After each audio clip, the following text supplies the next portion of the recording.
Hello दोस्तों, स्वागत है आपका मेरे यूट्यूब चैनल पे। अगर आपको मेरी कहानी पसंद आए तो लाइक करें और अगर आप मेरे चैनल पे नए हैं तो सब्सक्राइब करें। समर काव्या से बेइंतहा प्यार करता था। दोनों अपनी ज़िंदगी में काफ़ी खुश थे। उसे काव्या से बस एक ही शिकायत थी कि वह सजी संवरी नहीं रहती थी। समर की भाषा में कहें तो हमेशा झल्ली बनकर घूमती रहती थी। आज तीज का त्योहार था और 16 श्रृंगार से सजी काव्या को देखकर समर बहुत खुश था। लेकिन वह जल्द ही उदास हो गया, क्योंकि साल में 2-4 बार तीज त्योहार पर ही काव्या इस तरह तैयार होती थी। दूसरी ओर काव्या सुंदर पढ़ी लिखी और सुघड़ गृहिणी थी। वह घर के कामों में इतनी उलझी रहती थी कि उसे अपनी ओर देखने का मौका तक न मिलता और न ही उसे इसकी आवश्यकता महसूस होती थी। अक्सर दोनों में इस विषय को लेकर वाद विवाद होता रहता था, पर फिर बात आई गई हो जाती थी। काव्या ने तीज की सभी पूजा विधियां संपन्न की और फिर झट से सारा श्रृंगार उतार कर साड़ी बदल ली और गाउन पहन लिया। यह देखकर समर ने बोला कि काव्या, यहाँ आओ, मुझे तुमसे कुछ बात करनी है। तुम कितनी सुंदर हो, मेरा और मेरे घर का कितना ख्याल रखती हो। बस तुम में एक ही कमी है, तुम थोड़ा सज संवर कर अच्छे से नहीं रहती। कुछ देर सोच में पड़े रहने के बाद काव्या ने गंभीरता से बोला, समर, मैंने इस बारे में बहुत सोचा। मुझे लगता है कि वाकई मैं तुम्हारी भावनाओं की कदर नहीं करती। लेकिन अब ऐसा नहीं होगा। तुम एक लिस्ट बना लो कि तुम्हारी मुझसे क्या अपेक्षाएं हैं। फिर मैं उस लिस्ट का पूरा पूरा पालन करूंगी।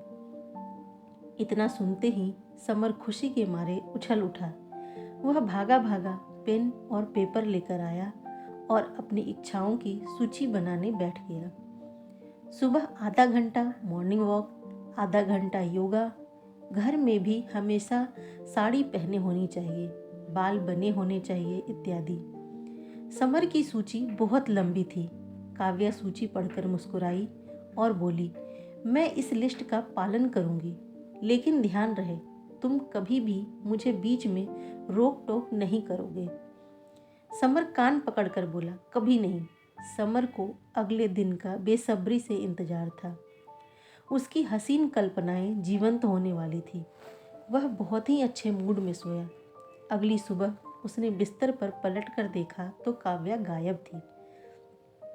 समर ने सोचा शायद तैयार हो रही होगी, अभी सजी सवरी सी उसके पास आएगी और उसे उठाएगी।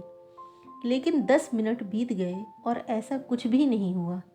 झक मारकर समर स्वयं ही उठ गया। देखा तो काव्या घर में नहीं थी। तभी उसे याद आया कि उसकी लिस्ट में सबसे पहला पॉइंट मॉर्निंग वॉक का था। तभी बाहर से आवाज़ आई, दूध ले लो। उससे निपट कर वह अभी अखबार लेकर बैठा ही था कि बाहर से दोबारा आवाज़ आई, कचरा दे दो। हद है इन लोगों को, सुबह सुबह कुछ और काम नहीं है क्या? समर अखबार पटकते हुए उठा और कचरा देकर बेचैनी से घड़ी देखने लगा। तभी हाँफती हुई काव्या घर के अंदर दाखिल हुई और सोफे पर जाकर पसर गई। उसने सोचा लगता है अभी चाय का कोई चांस नहीं है और सीधा नहाने चला गया। नहाकर सोचा काव्या चाय बना रही होगी, मगर वह रसोई में नहीं थी। देखा तो काव्या टेरेस पर योगा करने में तल्लीन थी। मरता क्या ना करता, खुद ही चाय बनाने के लिए चल दिया। उसने वादा जो किया था टोका टाकी ना करने का। समर नाश्ते का इंतजार कर रहा था। सॉरी, आज ज़्यादा समय नहीं मिल पाया, इसलिए बस पुलाव ही बनाया है। ऑफिस के लिए भी पुलाव ही रख दिए हैं। काव्या पुलाव पर सफाई देने लगी। अपनी ख्वाहिशों के साइड इफ़ेक्ट देखते हुए वह ऑफिस रवाना हो गया। वहाँ भी समर का मूड उखड़ा रहा। शाम को घर लौटा तो काव्या को देख हैरान रह गया। वह आज किसी अप्सरा से कम नहीं लग रही थी। आसमानी शिफॉन साड़ी, खुले बाल, चूड़ियों से भरे हाथ, बिंदी और सिंदूर से सजा माथा। काव्या का यह रूप देखकर उसके चेहरे की खोई मुस्कान लौट आई। फिर उसने बोला कि चलो यार, एक कप अच्छी सी चाय पिला दो। आज सुबह तुम्हारे हाथ की चाय पीकर नहीं गया तुम्हारी कसम बहुत बुरा दिन गुजरा। काव्या ने बोला, दरअसल मैं आज रसोई साफ नहीं कर पाई। अब इतनी अच्छी साड़ी पहनकर गंदी रसोई में चाय बनाऊंगी तो सब खराब हो जाएगा। चलो आज कहीं बाहर चलकर चाय पीते हैं और खाना भी बाहर ही खाएंगे। काव्या के प्रस्ताव को सुनकर समर हैरान रह गया। अरे अभी अभी तो ऑफिस से थका हारा आकर बैठा हूँ, अभी कैसे बाहर चलूँ। फिर काव्या के कहने पर उसे जाना ही पड़ा। समय अपनी रफ्तार से गुजर रहा था। काव्या ने अपनी दिनचर्या को समर के लिस्ट के हिसाब से ढाल लिया था। अब वह घर से ज़्यादा स्वयं पर ध्यान देने लगी थी। उसी अनुपात में उसके खर्चों में भी वृद्धि होने लगी थी। आज मुझे फेशियल करने जाना है, 500 देना। मुझे कुछ कॉस्मेटिक खरीदने हैं, 1000 रुपये चाहिए। साड़ी की मैचिंग लिपस्टिक और चूड़ियाँ लेनी है, 700। और भी बहुत कुछ। उसकी मांगें अंतहीन होती जा रही थी। काव्या अब घर को पहले जैसा साफ सुथरा भी नहीं रखती। कपड़े समय पर तैयार नहीं मिलते। नाश्ते में कई कई दिनों तक समर को बस टोस्ट ही खाना पड़ता। जब देखो काव्या खुद को आईने के सामने खड़ी निहारती रहती थी। समर ने कभी सपने में भी नहीं सोचा था कि उसकी ख्वाहिशों के इतने साइड इफ़ेक्ट होंगे। एक दिन उसने काव्या को टोकते हुए कहा, काव्या जरा घर को साफ सुथरा रखा करो। देखो मेज पर कितनी धूल जमी है, पूरा घर जालों से भर गया है। क्या तुम्हें यह सब नज़र नहीं आता? काव्या ने बोला, नज़र तो आता है मगर क्या करूं, समय ही नहीं मिलता। उसने बोला, पहले कैसे सब कर लेती थी? पहले की बात और थी। पहले मेरा सारा समय इन्हीं बेकार के कामों में निकल जाया करता था और मैं खुद पर जरा भी ध्यान नहीं दे पाती थी। खुद भी थकती थी और तुम्हें भी नाराज कर देती थी। मगर अब तुमने मेरी आंखें खोल दी है। देखो मैं तुम्हारे लिस्ट पर 100% अमल कर रही हूँ। अब तो तुम खुश हो ना? समर ने बोला, वह तो ठीक है, लेकिन घर? तुम घर की चिंता मत करो। मैंने कल एक फुल डे मेड को बुलाया है। 4-5 हज़ार लेंगी पर सारे काम संभाल लेगी। क्या 4-5 हज़ार?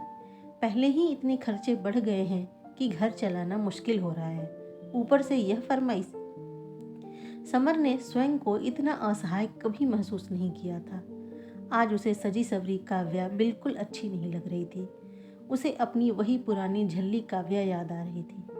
वह हर वक्त सोचता कि अपने घर की गाड़ी को वापस पटरी पर कैसे लाया जाए, मगर उसे कुछ समझ में नहीं आ रहा था। फिर उसने सोचा कि बस बहुत हुआ। मैंने ही अपनी सुखी गृहस्थी को तीतर बीतर किया है और अब मैं ही इसे ठीक करूँगा। रात में जब काव्या कमरे में आई तो समर ने बोला, काव्या मुझे तुमसे कुछ ज़रूरी बात करनी है। काव्या लापरवाही से बोली, अब क्या हुआ? उसने बोला, प्लीज़ मुझे मेरी पहले वाली काव्या लौटा दो, वह जो सीधी सादी थी, मेरा और मेरे घर का ख्याल रखती थी, जिसके हर काम में प्यार झलकता था। मुझे नहीं चाहिए किसी फिल्मी हीरोइन जैसी बीवी। मुझे नहीं चाहिए झूठे साज सिंगार। तुम जैसी थी बहुत अच्छी थी। फाड़ कर फेंक दो वह लिस्ट। अब मैं तुमसे कभी कोई फरमाइश नहीं करूँगा। यह सुनकर काव्या के चेहरे पर विजयी मुस्कान तैर गई। उसके लिए यह पल असीम आनंददायक थे। आज उसने समर को गलत ठहराकर स्वयं को सही साबित कर दिया था। थोड़ी देर नानुकुर करने के बाद काव्या ने समीर के पछतावे भरे निवेदन को स्वीकार कर लिया। बहुत दिनों के बाद समर को सुकून भरी नींद आई थी। सुबह आंखें खोली तो देखा कि काव्या पहले की तरह गृह कार्यों में व्यस्त थी। उसने राहत की सांस ली। आज टेबल पर पहले की तरह उसका मनपसंद नाश्ता लग चुका था। नाश्ता करके वह खुशी खुशी ऑफिस चला गया। शाम को घर आते वक्त वह सोच रहा था कि आज तो घर में वही पुरानी झल्ली सी काव्या मिलेगी। बाल बिखरे होंगे, पुराना सा सूट पहना होगा, किसी न किसी काम में उलझी होगी। मगर घर पहुंचकर देखा तो स्तब्ध रह गया। सामने सजी धजी काव्या खड़ी थी। उसे इस रूप में देख समर ने सोचा, तो क्या काव्या ने मुझे अभी तक माफ़ नहीं किया? वह डरते डरते घर के अंदर आया तो पाया कि घर शीशे की तरह चमक रहा था। सब कुछ पहले की तरह व्यवस्थित था। काव्या चाय लेकर आई और समर का हाथ पकड़ते हुए बोली, समर, मुझे भी आज तुमसे कुछ ज़रूरी बात करनी है। काव्या की बात सुनकर समर ऐसे अलर्ट होकर बैठ गया जैसे अभी उस पर कोई मुसीबत आने वाली हो। उसने बोला, ऐसी क्या बात है? मुझसे फिर कोई अपराध हो गया क्या? काव्या ने बोला, अपराध तुमसे नहीं बल्कि मुझसे हुआ है। कल तुम खुद को दोषी मानते हुए मुझसे माफ़ी मांग रहे थे। क्या है तुम्हारा दोष? दोष बस यही ना कि तुम अपनी पत्नी को सुंदर रूप में देखना चाहते हो। यह तो कोई दोष नहीं है, यह तो तुम्हारा मेरे प्रति लगाव है। दोषी तुम नहीं बल्कि मैं हूँ। मैंने तुम्हारी मासूम ख्वाहिशों का मजाक उड़ाया है। समर ने उसे टोकते हुए बोला, यह क्या कह रही हो? नहीं, मुझे कह लेने दो।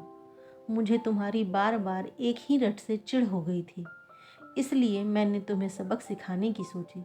तुम्हें नीचा दिखाने के लिए जानबूझकर घर को अनदेखा किया, फिजूल खर्ची की, तुम्हें समय देना बंद कर दिया। काव्या की पलकें आंसुओं से भीग चुकी थी। अगर एक स्त्री सच्चे दिल से चाहे तो घर को भी संवार कर रख सकती है और खुद को भी, मगर मैंने ऐसा नहीं किया। अगर हो सके तो मुझे माफ़ कर दो। समर ने बोला, नहीं नहीं, ऐसा मत कहो। तुम मुझे माफ़ कर दो। मैंने अपनी इच्छाएं तुम पर जबरन लादनी चाहिए। कभी घर के कामों में तुम्हारा हाथ नहीं बटाया, लेकिन अब ऐसा नहीं होगा। अब मैं तुम्हारा पूरा पूरा ध्यान रखूंगा। फिर समर ने कहा, अच्छा चलो ऐसा करते हैं, एक नई लिस्ट बनाते हैं जिसमें लिखेंगे कि हमको एक दूसरे का ख्याल कैसे रखना है। हे भगवान! फिर वही लिस्ट। काव्या ने अपने माथे पर जोर से हाथ मारा और फिर दोनों ही हंसने लगे। दोस्तों, अगर आपको मेरी ये कहानी पसंद आई हो तो लाइक करें और अगर आप मेरे चैनल पे नए हैं तो सब्सक्राइब करें। धन्यवाद।